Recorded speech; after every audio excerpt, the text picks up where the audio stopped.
Hello there, it's your friend Phil, Project Management Trainer and Coach. Today we're going to talk about Pmbok Guide blanket statements. This is going to help you very rapidly cover the WPD, WPI, WPR sequence. The first blanket statement is if the process is in the planning process group and used to develop a subsidiary plan, it is called Plan X Management, where X is the knowledge area. So think about it. You're developing a scope management plan in the plan scope management process. The configuration, because you are developing a subsidiary plan, is Plan X Management, where X is scope, plan scope management. Remember, though, that if you are planning scope management, you're also creating a requirements management plan. Move into a different knowledge area, time management. If you're developing a schedule management plan, then you are in the Plan X management process. So, any planning process where you are developing a subsidiary plan, it's called Plan X management, where X is the knowledge area. This is also going to help master the table that has all the processes, because if you look straight down planning, you're planning a subsidiary plan in a knowledge area. That's the configuration. Secondly, if the process is in the planning process group and used to develop a subsidiary plan, the project management plan is an input to it. So think about plan scope management.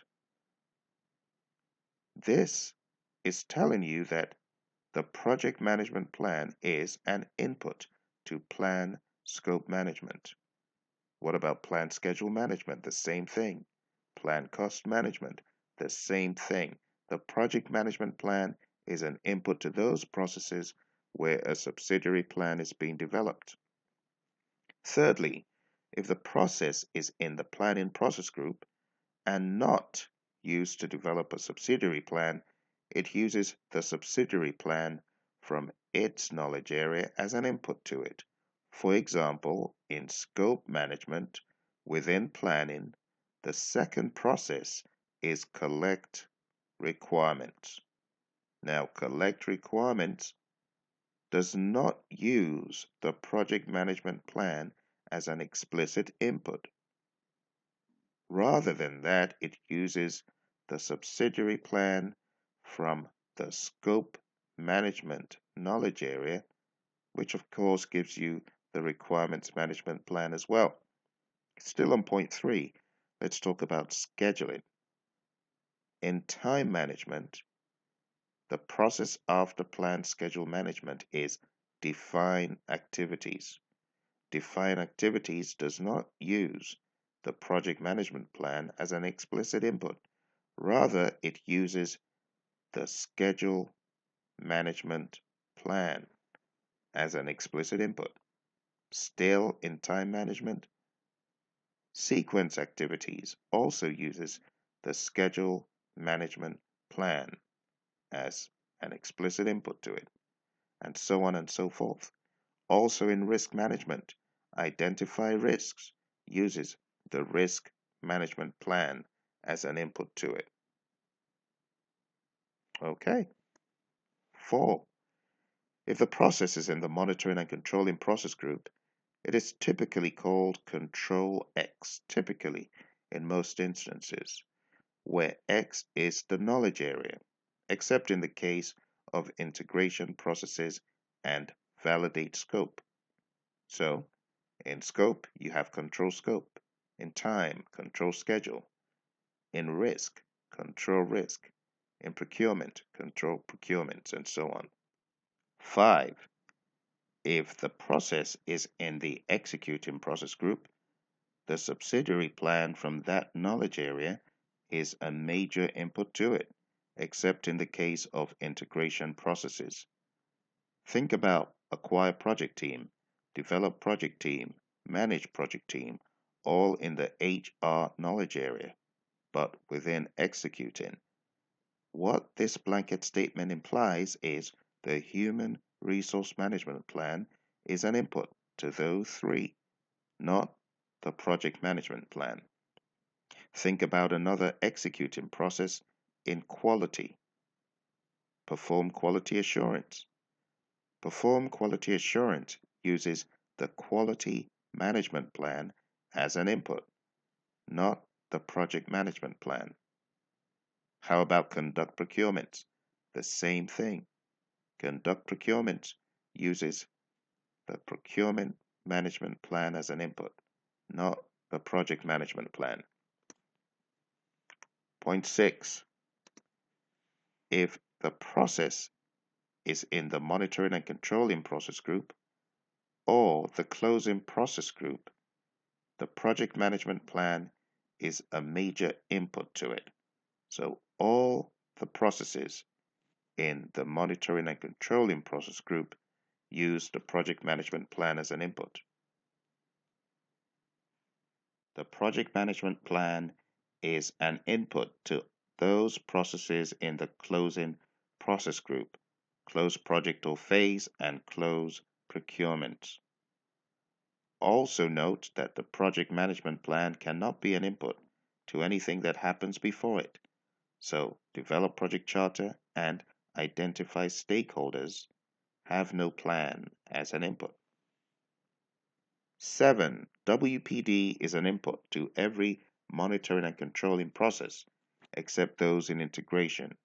And what this means is when work performance data comes out of direct and managed project work, it becomes an input to every monitoring and controlling process outside of integration, such as control scope, validate scope, control schedule, control cost, control quality, control communications, control risks, control procurements, and control stakeholder engagement. Work performance information then becomes an output of those same processes in the monitoring and controlling process group, except those in integration. So let's hone in on numbers 7 and 8. Work performance data only comes from one place. Work performance information is an output of several places. And these several places are those processes in the monitoring and controlling process group. Control scope, validate scope, control schedule, and the whole list all the way down to control stakeholder engagement. As I said previously, work performance data is only an output of direct and managed project work. Work performance information then becomes an input only to monitor and control project work. So think about it again. WPD from direct and managed project work as an output, going into all those monitoring and controlling processes, and then WPI coming out of all of those monitoring and controlling processes, becoming an input only to monitor and control project work. Now I would like you to remember that monitor and control project work is the only place you get a particular output known as work performance reports. WPD becomes WPI becomes WPR, work performance reports. So 11, work performance reports is an output only from monitor and control project work. So now you understand the sequence. In the alphabet, D comes before I, and I comes before R. Think about D, I, R. Data, information, reports. Data from executing within direct and managed project work, information from all of those monitoring and controlling processes outside of integration, and the reports from the monitor and control project work process exclusively. And remember that this WPR is distributed to several processes beneath it. In the risk area, within monitoring and controlling, in the procurements area, within monitoring and controlling, in executing as you are managing the project team, in executing as you are managing communications and sending out those communications. This is where WPR is utilized. Once you go through these blanket statements, you'll be able to very rapidly comb through the monitoring and controlling processes and lots of the planning processes.